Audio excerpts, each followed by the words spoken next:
Good evening, ladies and gentlemen, and welcome to the 14th Annual Cordon Lecture.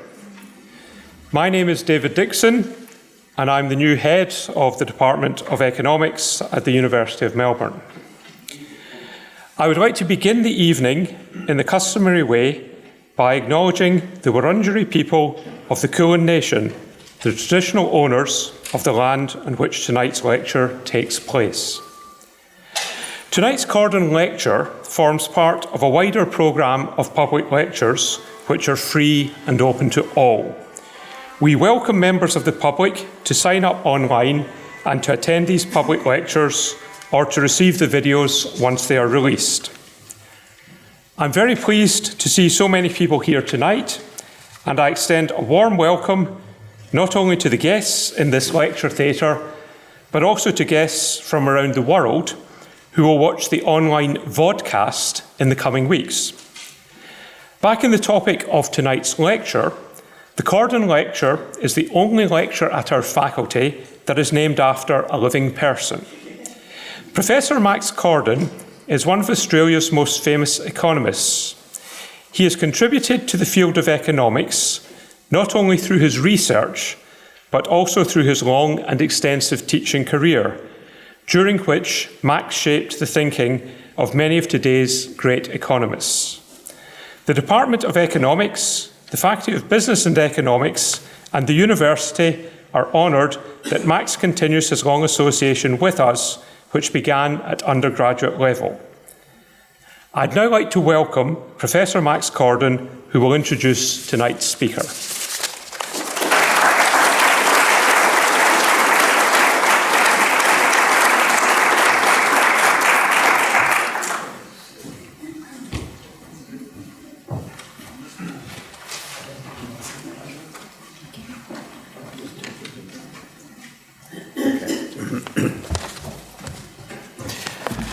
Thank you very much.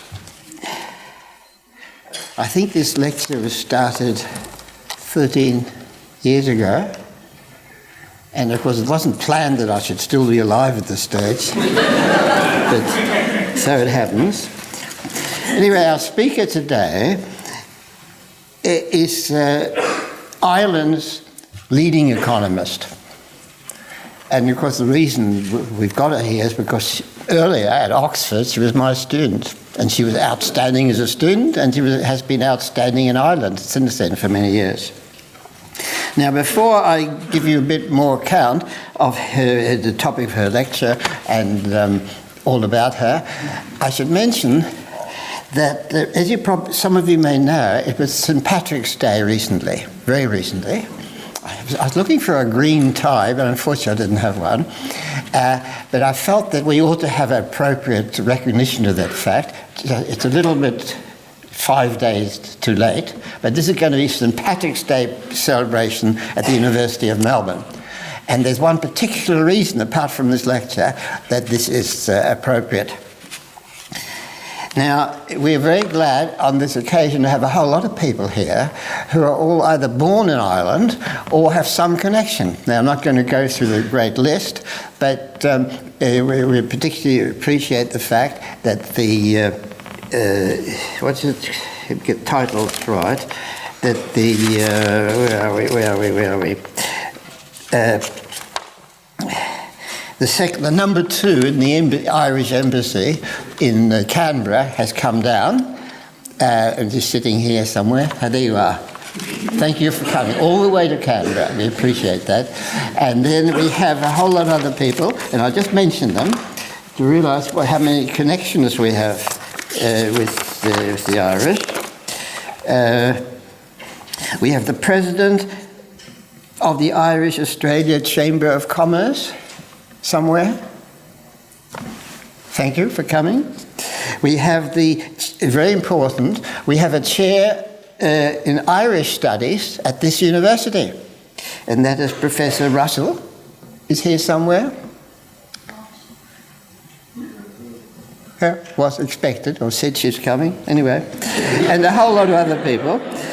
And there's one other person who would come if it were practical for him, who's heavily committed both to Australia and to Ireland.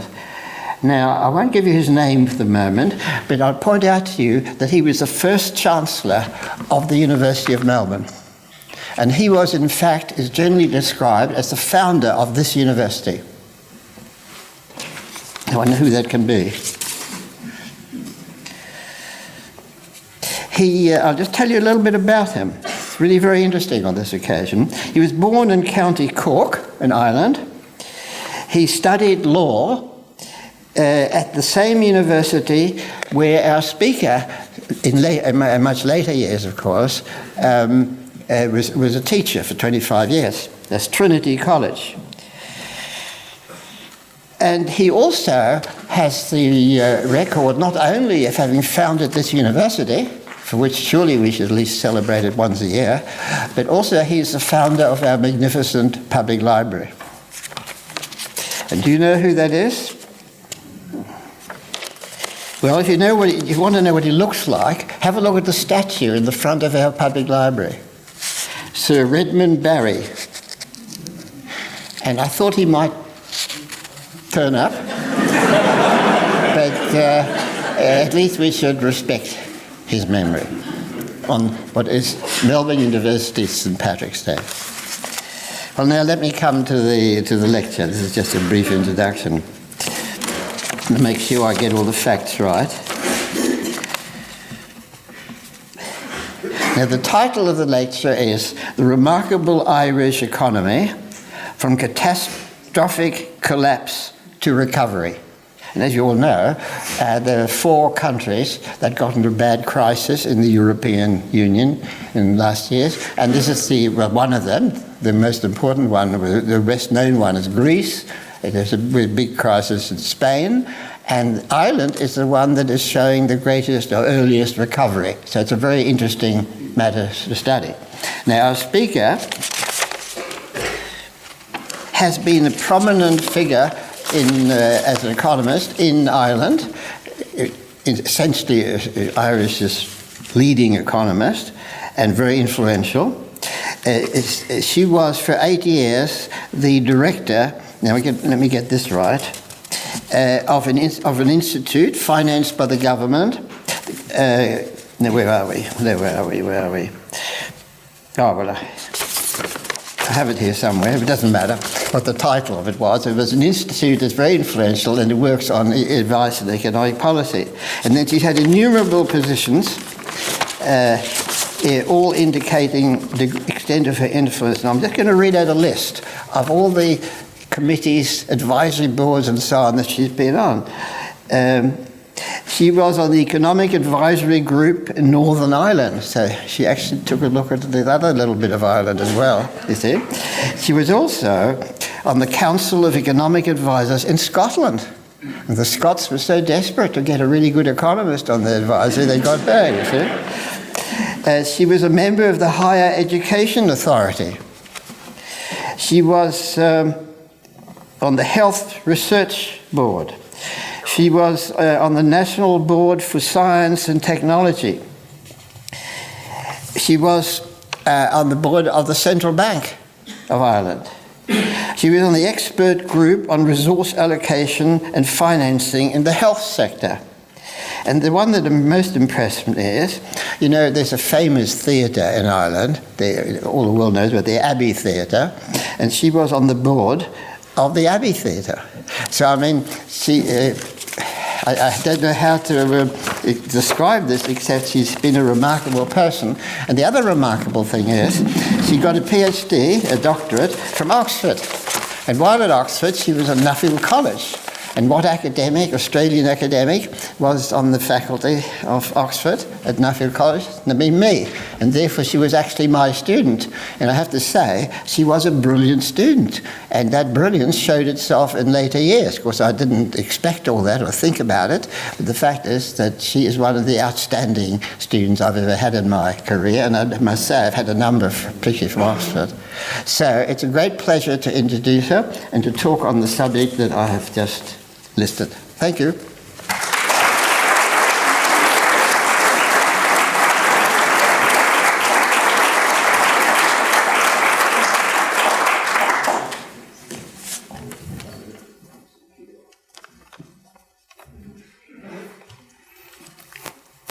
Ladies and gentlemen, David and Max, thank you very much for that wonderful introduction. A late St. Patrick's Day treat for everybody, clearly. We should have been giving free ties to everybody in the audience, green ones. So as Max mentioned, I studied in Oxford at the time. He was there his final 2 years before he came back to Australia, and he lectured me, and he also supervised the dissertation that I did as part of my master's, and was influential in terms of my thesis, my subsequent PhD thesis there. In fact, the framework in his book, Trade Policy and Economic Welfare, was a crucial framework that I used in terms of looking at the transition in Ireland from protectionism to free trade, from a sort of autarkic approach to foreign direct investment by keeping it out, to one where it was very much encouraged. And it was conversations with Max were enormously influential. And as I spent yesterday with Max, I think those of you who know Max would know that he's good to talk to, and he talks a lot. And we talked yesterday from approximately 11 o'clock in the morning until I think 10 o'clock yesterday evening. And I was reminded of the acknowledgement I had in my thesis, which I went back and looked at last week, that I thanked Max in the introduction to the thesis for his piercing questions. Those piercing questions go on. I had a whole series of them yesterday. So I simplified the title a little bit from what Max had mentioned because I thought it was easier to get around. But I suppose what I'm raising the question of whether or not Ireland has had a remarkable economic recovery. So this is the Corden Lecture. It's a great honour to be invited to give it, and a great pleasure that Max is here in the audience. So the Great Recession had enormous impact on Ireland. And in terms of the impact on Ireland, I'm going to concentrate today particularly on the economic impact. But I think something that's really important to recognise is that when you get a scale of recession of this type, its impact goes way beyond the economic. And I would argue that its influence on Ireland has had both a social, psychological, and will have a political implications going forward. So if you think about the Great Depression in the 1930s and its influence on American policy long after, I think this is going to have a very long-term influence on Ireland. It's also going to have an impact on Europe and on the euro area, because it was very clear that in the short-run situation when the crisis occurred, that Europe was in a very poor position to be able to manage that crisis. Now, I think that reflects the fact that the European model was set up as a slow, get everybody to agree, buy in from the bottom.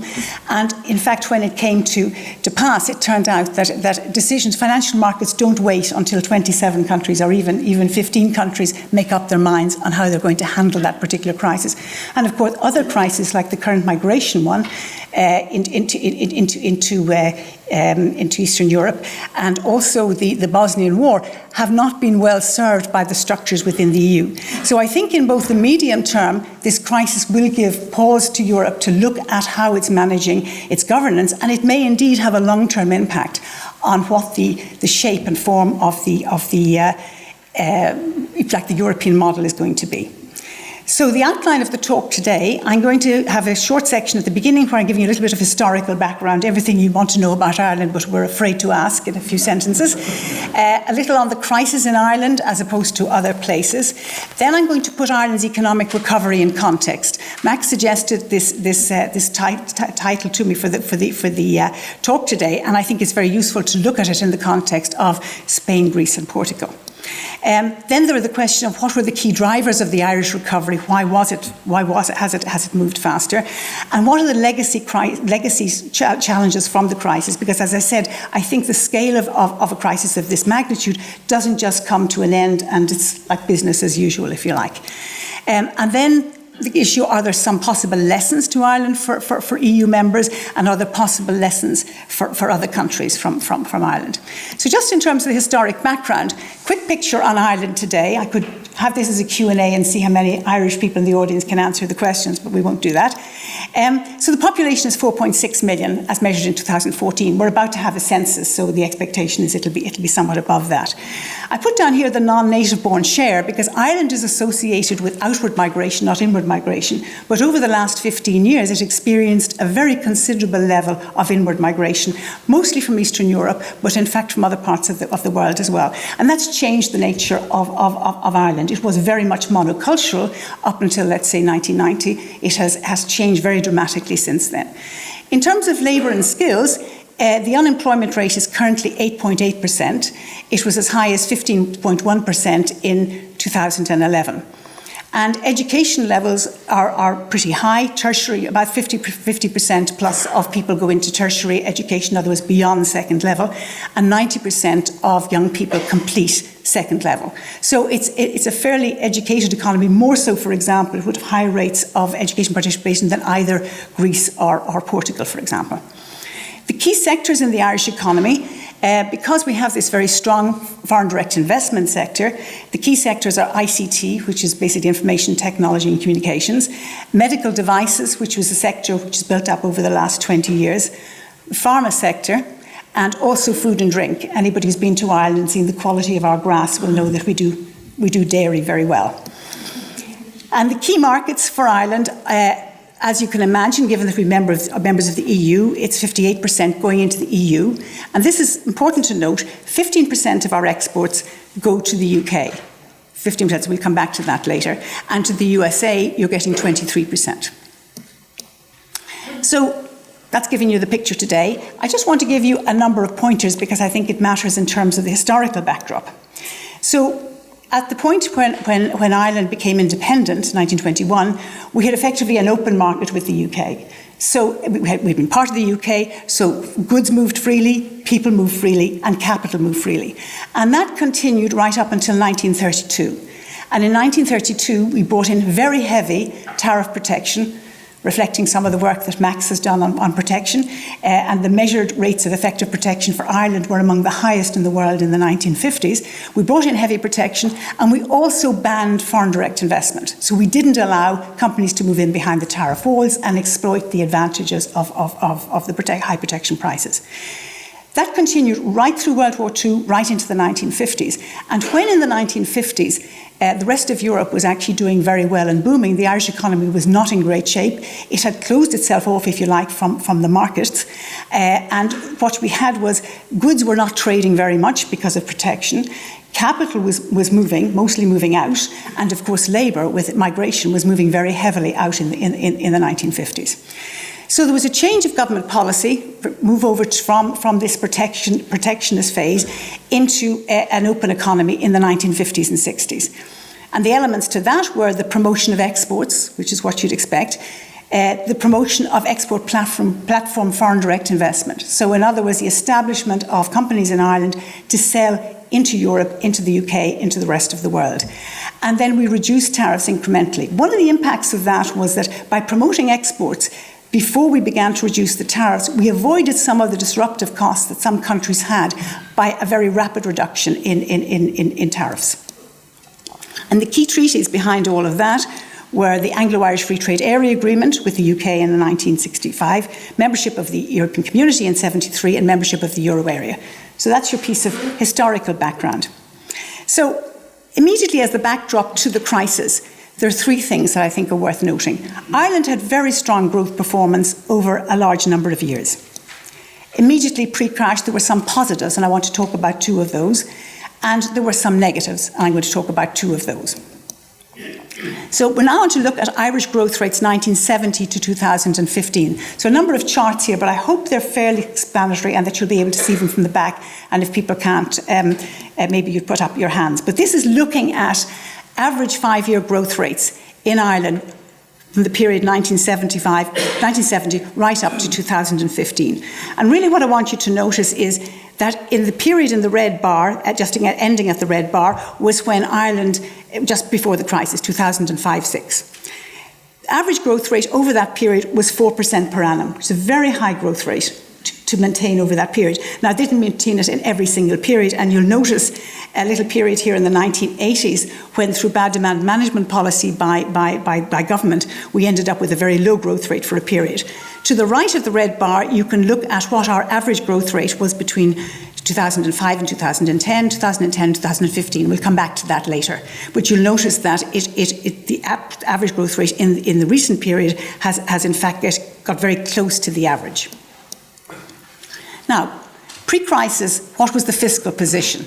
And you remember that we were members of the Euro area, and therefore we had to follow the Maastricht rules.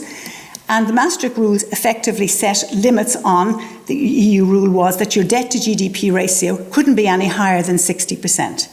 So that EU rule of 60% was there. In 2007, compared with the red bar, which shows the 50%, we were way below that at a 25% debt to GDP ratio. So anybody looking at Ireland would have said, best in class, best behaved people, plenty of fiscal space if anything goes wrong. And that was, of course, reflected in the primary fiscal balance. And again, there's an EU rule on that you can't have a deficit of more than minus 3%. So in 2006, relative to the minus 3%, again, we were in very, very safe territory. So if you can see what happens when you look to the right of both of those dates, what happens very catastrophically. But for people looking at it at the time, it looked like we were in a fiscally very sound position. Also, in terms of the economy, we had a very low unemployment rate at that period at around 4%. Now, historically, that's low for Ireland. 6 to 8% was probably more of a norm, and at different periods it was higher again. But again, you can see coming up to 2008 how it suddenly jumps from 4% up to 15% in the period of the crisis. But as a period just before, the economy looked very healthy. In fact, it was a very booming economy and an economy that was attracting in a lot of people from other parts of Europe because of the low unemployment rate and the possibilities of good jobs. Now, this is a horrible diagram, so you don't just kind of ignore the detail, but just note the green at the bottom is the share of income tax in tax revenue. And I just want to note on the right-hand side how it's gone up. That's how all of us have been financing the crisis, by increased rates of income tax. Also, what has gone up is the rate of value-added tax. But the real point I want you to notice is right up at the top here in the middle, in that circle, are a series of taxes which were very much related to a construction boom, a housing boom in Ireland at the time. And they were taxes which, as soon as the crash happened, almost totally disappeared. So if you look to the right of that red oval, you see very quickly that the pink shrinks and the striped line shrink. And effectively, those taxes collapsed the first year of the crash. And that required then that government reassign and relook at the value-added taxes and the income tax. The second negative I want to show you pre to the tax was the growth in household indebtedness, which began in 2003. So if you look at the red area above the line, they were loans, and they started off at about 50 billion in 2003, and by 2008 you're up at 150. But meanwhile, deposits were growing at a much slower rate. So that imbalance between loans and deposits was effectively financed by Irish banks on international markets. And a big change that's taken place over the last numbers of years, and you'll see 2016 on the right-hand side, was the readjustment of that loan-to-deposit ratio, with loans coming down as people deleveraged, and deposits rising. Now, we come to look at the key elements in the crisis itself. And I want to start with where all this began. So here's Ireland. It's joined the EU in the 1970s. It's gone very positively with the project at every stage, and it has decided to join the euro area. It met the Maastricht criteria very comfortably and was very much welcomed in that regard. But what was happening on the financial markets, of course, as we all know, globalisation of financial markets was taking place. And of course, by joining the euro, Ireland was getting access to credit for the first time in its history at an exceptionally low level. Now, we historically had banks that were very, very conservative. But the access to this low credit, combined with excessive competition and very aggressive competition in the domestic market, and the desire to become global banking players, a bit like RBS would have done in the UK, effectively led the banks to lend excessively. A lot of the lending went into a construction boom in the domestic market. We ended up with 12, 13, 14% of employment in construction at one stage, with young boys leaving school to become construction workers because they were very well paid. They lent into construction, and they lent also in a way which generated huge fiscal revenues for government. So economists at the time commented on the excessive size of the construction sector, commented on the fact that this wasn't wise. Government did nothing really, because during that period the fiscal revenues coming from construction were enormous. Value-added tax revenues, land transaction tax revenues, etc., etc. This mightn't have been all as bad as it turned out to be had there not been very weak regulation of the banking system in Ireland. So this was one of the things that has had to be clarified in the euro area since then. But basically the regulator was not watching whether or not the banks were lending in a prudential way. Now, as I say, historically they'd always been extremely conservative, and the change in behaviour was something that wasn't picked up. In particular, the banks were lending excessively to households, mostly for housing, but also for property development, for buying properties outside Ireland, and to small and medium enterprises. So this effectively was the combination in Ireland. The other countries had different combinations, but this was a particular combination in Ireland. So it was the lending by banks to SMEs and to households. And a lot of that lending was secured on property, the presumption being that property prices don't fall, because in fact they hadn't fallen in Ireland in nominal terms ever, and in real terms they'd fallen only a little bit in the 1980s. So there was no history of property prices falling. Nobody thought they were going to fall. So here's a diagram which just kind of takes you a little bit through the story from a European perspective. And I've just put 1, 2, 3, 4, 5, 6, so you can kind of see what those lines are. And what you're seeing left of 1 was before the decision was made to create the euro area. And what you're seeing there was a downward element in interest rates, but that was just reflecting what was happening on global markets. Once the euro was decided on, we moved to 2, where the euro comes into place. And what you see is the bottom sets of interest rates. These are the 10-year bond rates for Germany, Ireland, Italy, Portugal and Spain, all come together. Greece comes in a little bit later. As you may remember, it didn't qualify for the euro at the very beginning. And as soon as it comes in, you see between areas 3 and 4 there, the interest rate for everybody was effectively the same in the euro area. Now, as I say, that was, for Ireland, absolutely exceptional because it was much lower than we had ever enjoyed historically. We then get insolvency of Lehman Brothers at 4. The world changes. Ireland decides, the banks decide in Ireland that they have a major liquidity problem. They can't get access to the international markets. And as you probably know, the government decided to underwrite the banks on the basis that it was a liquidity crisis, not what turned out to be an insolvency crisis, and consequently shifted the debt over to a sovereign debt. Then from 2008 up to 2012 was effectively where, if you like, the euro area governance was trying to work out what in fact it was going to do. But during that period, you can see that interest rates absolutely exploded, and the yellow area there for Greece just shows you how high up those interest rates became. Absolutely unsustainable interest rates. At 5 there in 2012, Draghi comes in and announces as head of the European Central Bank that he's going to do whatever it takes to protect the euro, to keep the euro going, and immediately interest rates start to come down. And they've come down, as you see, at the bottom of 6 there. And just to note that they come down, but they do get influenced by what's happening domestically. So if you just notice what's happened in Greece as it goes through the 6 line, it's going back up again because that was when there was political uncertainty in Greece. So the idea is that the rates are close together. They're not going to be the same. It doesn't look as if Ireland is ever going to get the same cost of finance as Germany is going to have. But they're closer together, obviously, than they were during the peak of the crisis. So just to put the Irish and German ones on the same chart, what you can see is that in 2011-12, Ireland's borrowing rate was way above 12%. That was completely unsustainable for any period of time, and that's why we ended up in the arrangement with the Troika, and how basically things changed after the protection of the euro decision came into play. Just one other thing from the crisis that might interest you is that during the crisis, I mean, you could argue that part of the European governance was a source of Ireland's problem, but during the period of the crisis, it was also part of Ireland's solution. So if you look on the bottom, that blue area at the bottom is the Irish domestic bank borrowing.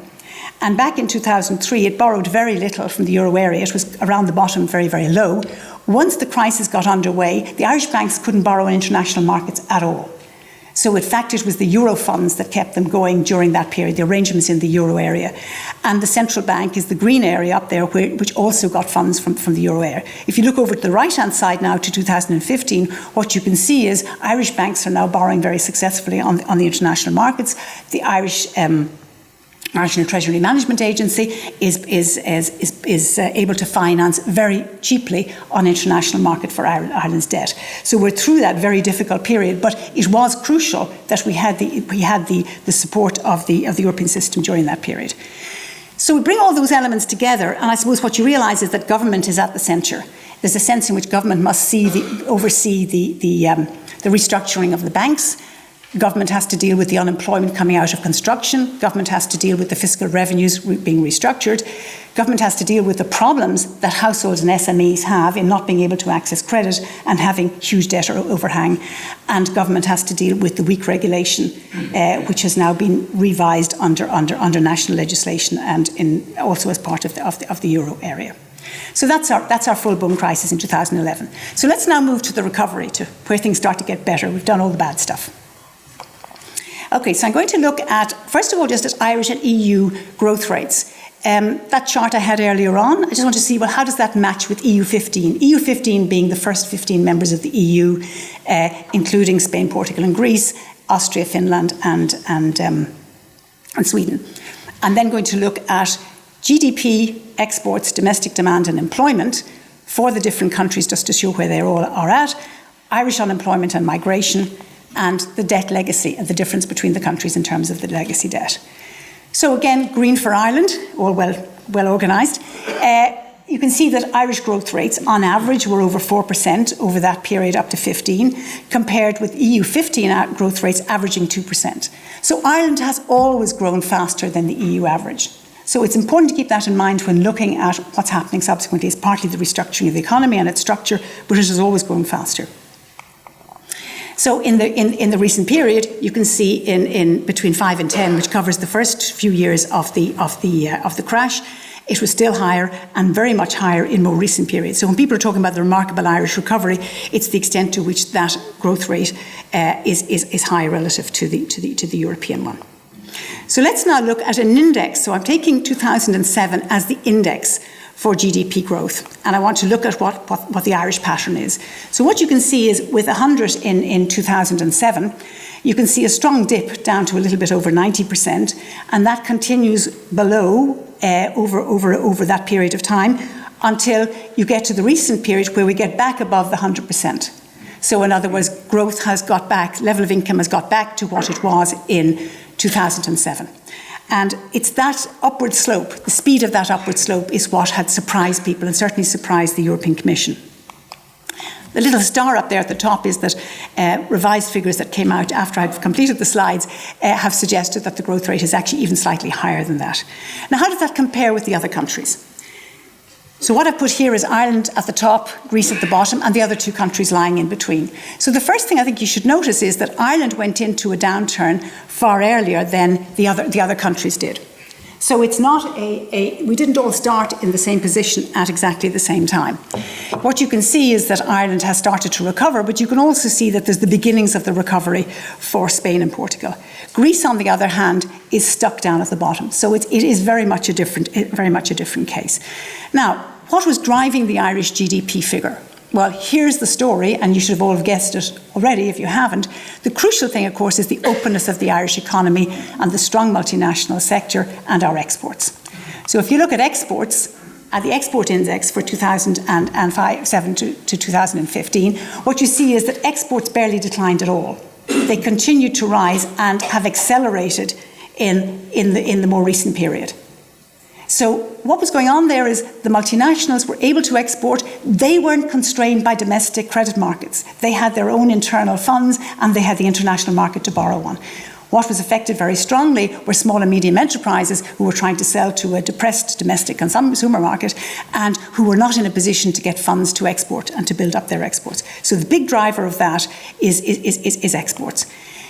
And you can see a difference between Ireland's export pattern and the other countries. They suffered a decline in exports. We didn't actually suffer that decline. And again, you can see Spain and Portugal recovering, but Greece still set below the 2007 level of exports. So the export story is the key story to why the GDP growth was so significant.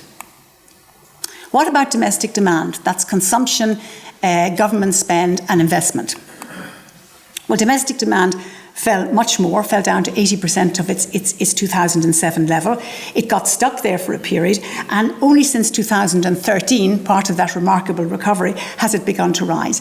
That's driven by two things. It's driven by investment in particular, which started earlier. I'll show you a chart on that in a few minutes, but also by the return of consumption, the return of consumer confidence. Because even people who had money during the worst period of the recession didn't actually spend it. There was a sense in which the economy was psychologically not wanting to spend. It was like as if your next door neighbour had difficulties and you were not going to be able to, you weren't going to spend if they couldn't spend. So again, what you can see is the contrast with the other countries: Ireland rising up and Greece down very low in terms of where it's stuck at.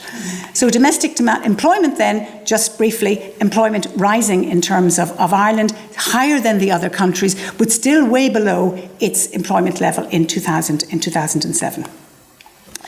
2004, this is the unemployment rate, and just we saw that picture earlier on, and just as you can see recently, the unemployment rate has come down. Now, one thing I just would like you to note in terms of differences, because you would have heard the figures for other countries in Europe, Ireland's unemployment rate wasn't quite as high as the other countries. And the reason for that was that it's a lot of, if you look at 2007 in this net migration diagram, what you can see is that we went from a period of in-migration of net over 100,000 to out-migration of over 50,000 within 2 years.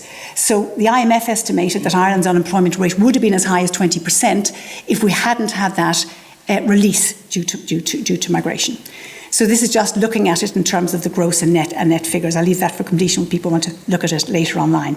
So finally, in terms of the debt legacy comparisons, effectively what we have is on the left-hand side, the GDP, debt to GDP ratios, and you can see that the other country, the Spain, Portugal and Ireland, are kind of getting back closer to the 100%, and you can see that Greece is still stuck above. On the right-hand side with the primary fiscal balance, and all of the countries are actually following in on that, but effectively, in terms of where they are, it's not going to do anything for Greece. There's no way in which Greece's debt problem can be solved, whereas I think the other countries' debt problems can be solved over a period of time. So what are the key drivers of the Irish recovery? As I've already mentioned, the scale of the internationalisation, support from the European Union, return of local confidence, and relative political stability between 2007 and 2014. So just to give you that sense of it, Ireland is here on the right-hand side with its export to GDP ratio, which is 112% in 2014. Portugal, Greece and Spain, even if they'd had export growth, it would have had much less an impact on them because its share of GDP was much lower. And if you want to look at Australia, it's over there on the left-hand side. It was also the case that Ireland was selling into markets which were growing, in particular the US. So what the Federal Reserve did with its quantitative easing had huge positive implications for Ireland's export sales. And what was done subsequently in the UK also had an impact, whereas the Euro market was growing much more slowly. Here we just have again what the ECB assistance meant. It meant that our interest rate fell from above 12% right down to below 2% at the moment. So that was a huge effect from 2011 onwards. This is the Irish Troika programme, which gave us what I call the return of reputation. And that had an effect both on the domestic market in terms of confidence and internationally in terms of what people thought how Ireland was getting on. So if you look at 2010 there, which was just before the Troika came in, we'd made a slight reduction in our general government deficit. But in fact, the programme took us effectively to get back across the minus 3% line, originally by 2014, but eventually was agreed it should be 2015-16. So that was the Troika programme. And effectively, for the most part, it's worked out as having been a sensible programme from the restructuring of the Irish economy's point of view. I mentioned earlier on that there was a recovery in investment and recovery in consumption. And just to give you the picture of that, all you've got to look at is that incredible area below the line is showing you what the decline in investment was at the beginning of the crisis, and next to it, the recovery in the last number of years. Same way in terms of consumption, you had an absolute collapse in consumption in goods in particular, less so in services, and that recovery starting later, more in 2014, whereas the investment recovery began in 2013. So I mentioned relative political stability because there's a picture here of a grey protest. If you looked closely, you'd notice that most of the heads are either bald or grey. Some of the ladies managed to look a little bit younger. And then on the right-hand side is a trade union protest. But those protests really did not create any sense of political instability in 2008 or in 2012. That meant foreign direct investment didn't see Ireland as a political risk. It meant that tourists didn't see Ireland as a political risk, so that some of the areas that helped the recovery were in fact helped by what was a period of political stability at that time. So what's the legacy of the crisis? Our taxation rates are much higher than they were, and there's charges to get those taxation rates down, as there are in other countries which had obviously to raise taxes in order to fund the dealing with the crisis. And the arguments there are around higher marginal tax rates because the wealthier should pay more, and lower marginal tax rates because it affects the decision to work. There were public expenditure cuts, which were very significant, and there were other legacies and other challenges. So I'm just going to briefly give you an example of the public expenditure cuts and one of the implications of that. One of the ways of cutting public expenditure when you need to do it quickly is you cut capital. So effectively what happened, if you look at what the level of capital spend was as a percentage of GDP in 2008, it was up near 5%. It goes way below the average line for the whole period, which is the dotted line, and effectively it's now down more or less just covering depreciation. And that's clearly not sustainable. So there's some legacy issues that relate to that. Also on the revenue side of the current expenditure side of government, there's also some issues in relation to the requirements of the health sector, the education sector, which through the cuts have actually now ended up being not as viable as they were. Another legacy is obviously the situation of the banks, who are gradually being restructured. But in terms of households, we have household mortgages in arrears rising from 2009 to 2015. And the green line is showing what's used often as the indicator for this is the percentage in arrears for over 90 days. And that peaked in 2013, is gradually coming down. But there are a lot of homes that are in arrears for over 180 days. So there's a question of how does that deleveraging take place over a period of time. House prices are now increasing again, so at least to the extent of negative equity, there was a sense in which house prices overshot their long-term adjustment level, and as they're coming back, at least the level of people with negative equity has reduced. In terms of the unemployment rate, I just draw your attention to the fact that the green line is a similar kind of curve to the one we've had before, but I want you to look at the dotted line there at the bottom. That's the number of people who are unemployed for more than 4 years. So that number prior to the crash was really a very, very small percentage of the unemployed. It's now up to 2% of the total unemployment of 8.8%. So it's a very significant number. So getting people back into employment is going to be a big issue. This diagram tells you a lot about our recent election, which some of you may have read about. We have a kind of an impasse of government. Government went out telling people about the GNP per capita curve up here at the top. Looks really good. So the little blue triangle tells you where we are now. In other words, we're above average national income per head that we had in 2007. That looks really good story. Government went out with that story. We've done really well. Europe was thrilled, best in class, except the voters don't actually have GNP per capita in their utility functions. They have consumption. So consumption per head, the lower one, isn't anywhere back to where it was, and that's on average. So if you think of distribution effects, it's much worse than that. So the voters basically looked at the blue line, the lower blue line, and the politicians were claiming that re-election to continue the work being done by the purple line was what was needed. That's associated with, in very recent times, the past year, with anti-austerity protests. So that's the sort of political knock-on effect of several years of austerity, and those marches have been less good-humoured and have been more edgy than the previous ones, and certainly have led to the birth of a lot of new parties and a lot of independent political candidates coming from new left-wing parties, which didn't exist before the crisis almost at all. So if Ireland didn't have enough to do in terms of dealing with those, there are the other challenge, national ones, which existed before the crisis: pensions, climate change. There are European ones, the biggest of which is Brexit for Ireland because of the scale of our exporting to the UK and our imports from the UK. And there's migration and governance challenges in Europe, which are going to take up a lot of time and goodwill over the next while. And of course, there are global challenges in changes in geopolitics and globalization patterns, given that US multinationals dominate, if you like, our foreign direct investment. And the international taxation debate has raised issues for Ireland, which has always used a low corporate tax rate in order to encourage multinationals. So what are the lessons from EU countries in crisis? I don't like the idea that anybody ever looks at another country and says, we should copy that, we should do that, we should not do that.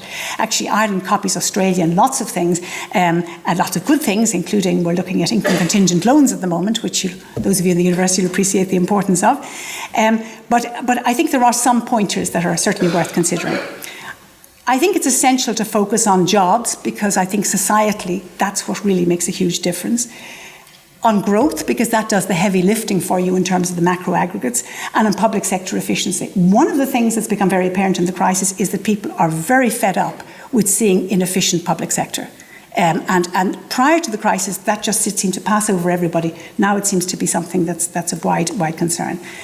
I think it's important to pay attention to distribution, whether that's across the age cohorts, different age groups who are affected differentially by the crisis, spatially, whether it's urban versus rural, for example, or sectoral. Our multinational sectors didn't suffer really a downturn at all, so you get quite a wide sectoral variation.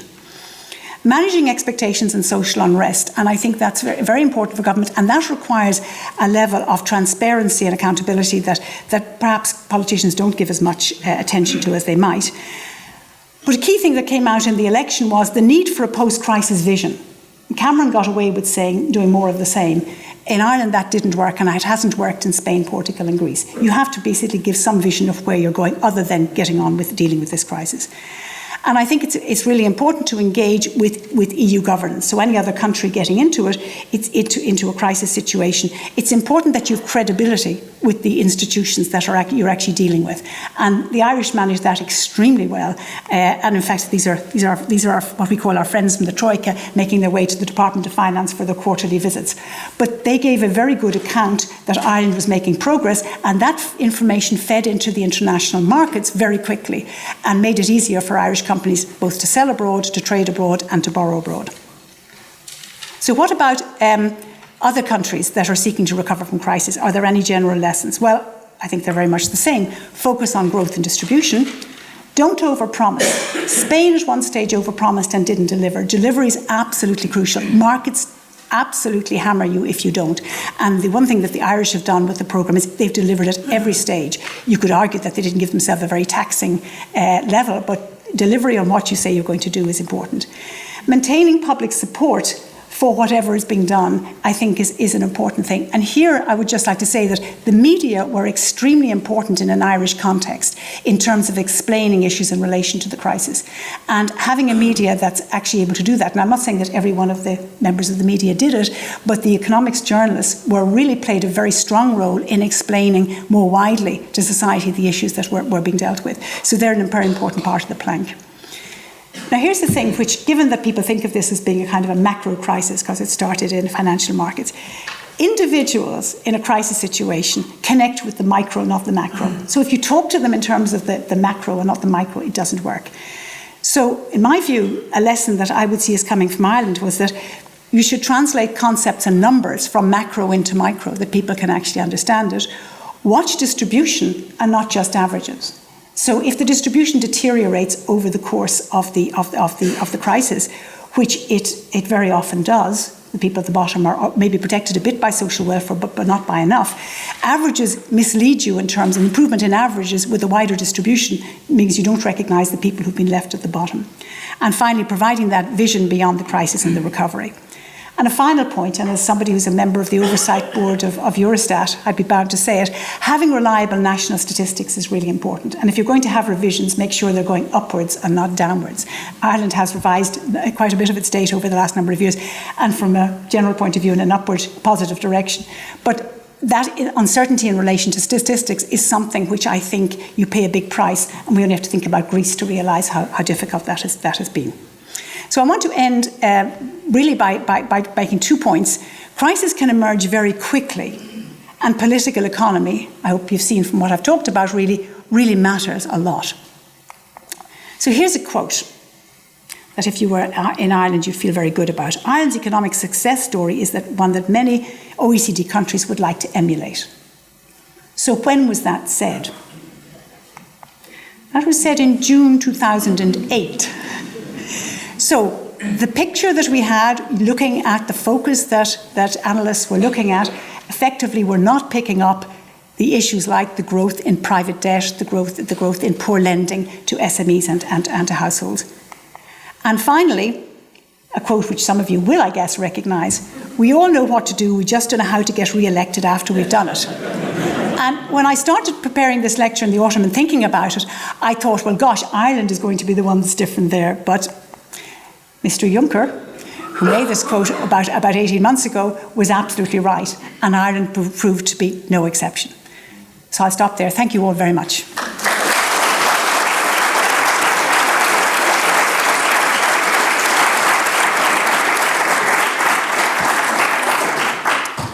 Well, thank you, Frances, for a very interesting lecture. We now have about 10 minutes for question and answer. We have two roving microphones, so please don't ask a question until you have a microphone in your hand. And could you also identify yourself before you ask your question? Thank you. Michael Foley, a very good talk. I'd like to explore a little bit of comparative economic performance on here. And it's to compare, you've got two countries, you've got Ireland and you've got Denmark, very similar size. Neither have got natural resources, really doing, if you like, R&D and other such things. However, Denmark has got massive corporate taxes, massive personal taxes, and it would appear that Ireland, with the very low, I think something about 10% corporate tax, I'm not too sure what the personal taxes are, but do you think this is a case where it shows that the superior growth rate is caused by actually having a lower corporate tax rate? Well, it's certainly the case. We have a 12.5% corporate tax rate at the moment, and that's very low by most European standards, though not much lower than the UK, which has brought its corporate tax rate down. I think it's certainly been the reason why we have such a strong multinational platform. Most people would see that as a weakness, actually, in the economy, to have so much multinationals. As it turned out in this particular crisis, I believe it has actually made the impact of the crisis much less than it would otherwise have been because of what I mentioned. I mean, Kevin O'Rourke, who's done a lot of work comparing Denmark and Ireland, shows they followed a very, very different path. I think it's probably the case that having more Indigenous investment, and it is a target for government, it has always been to have greater Indigenous companies growing and becoming international performance would be better for Ireland. Denmark might be good to be a little bit more open to other people coming in, so it's a little bit of a balance on both sides.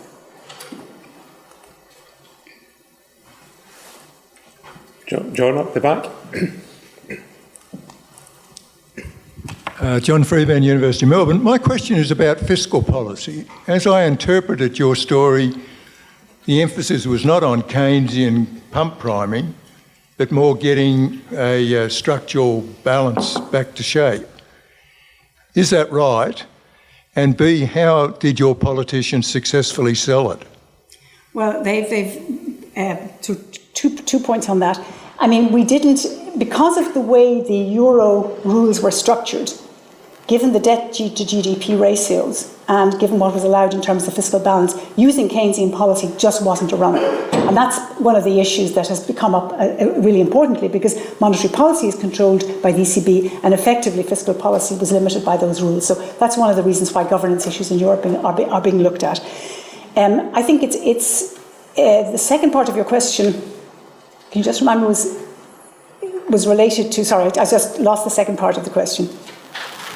How did the politicians successfully sell that? Well, how did they successfully sell it? Well, the first set of politicians who were there when the crisis started and who began to bring in the higher tax rates, they got turfed out at the next election. So going back to my Juncker point, they didn't survive it. The politicians who then came in, who were able to blame the previous politicians for all the hard stuff that they had done, but they didn't do enough, so they're now under question mark. So Juncker's point is really right. It's extremely hard to bring people with you when you make those tough decisions. I mean, the marginal tax rates on income went from the low 40s up into the mid to late 50s. in some instances. So it was a huge, huge impact there. So they didn't, the truth be told, they didn't quite survive. And if you like, the move to the left is very often voicing the world shouldn't be like this, as opposed to the world, how do we make the world, how do we deal with this particular world?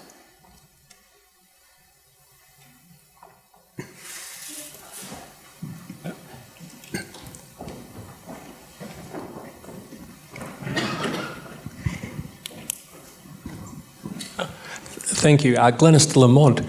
Just a question about the future. You mentioned Brexit.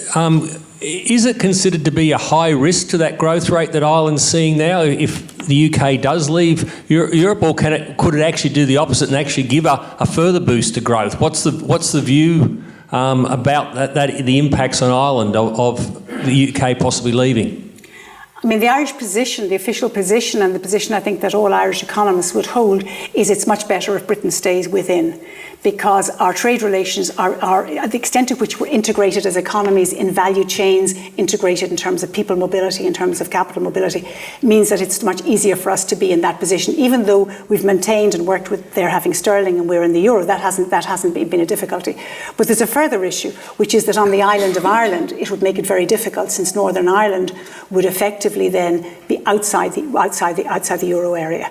So the general feeling is, I think we'd survive. I don't think it's catastrophic, but I think it's much better for us and probably gives us a healthier economy if the British stay within the euro, and that would be what the desired position would be.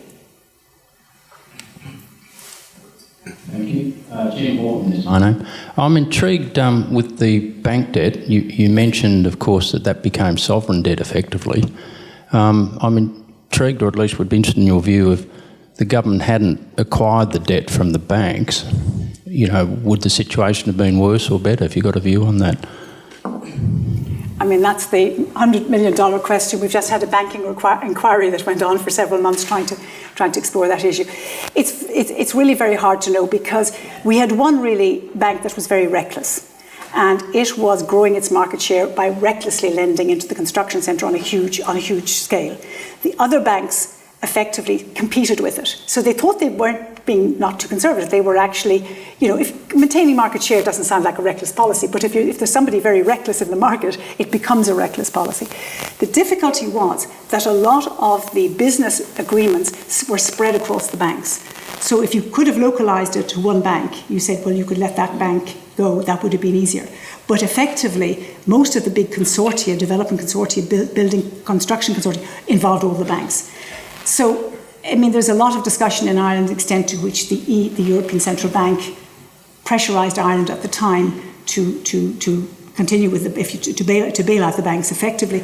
But it's important to note that in 2008, it was not realised that it was a solvency issue. It was thought to be only a liquidity issue. It was all done very quickly. There's lots of books being written on it. I don't think it's possible to explore the counterfactual of what would have happened.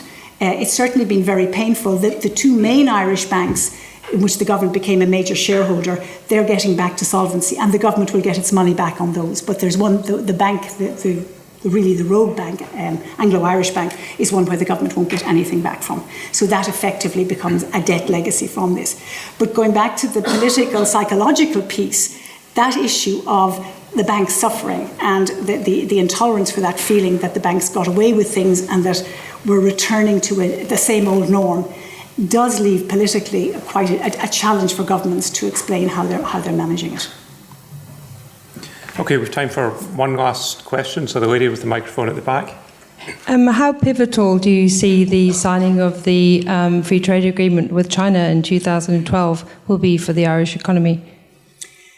Well, that's it'll probably be significant enough. I mean, I think one of the issues with dealing with China is that you're very often dealing government to government, and so agreements like that are extremely important. An issue which plays back into the Brexit one and hasn't been almost mentioned at all is the trade agreements that were being organised between the United States and the EU.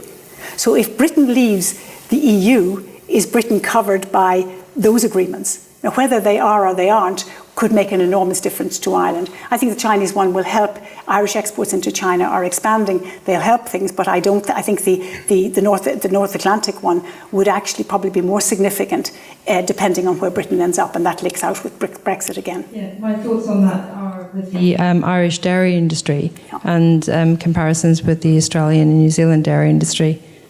Yeah, I mean, our farmers are looking at China with smiles on their faces. They're expanding output a lot. They're marketing heavily into China, and they have been quite successful so far. A lot of products relating, not direct dairy products, but compounds relating to dairy, are also being sold into China.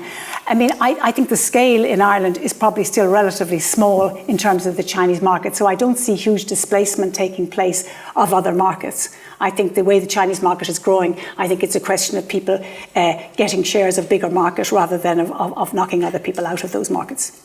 Thank you. Thank you very much. I will need to draw events to a close now. Frances, thank you very much for coming along this evening and speaking to us. I have here a small token of our gratitude. I believe that the Irish like a little drink, so I hope you will. Yes. I hope you'll enjoy that.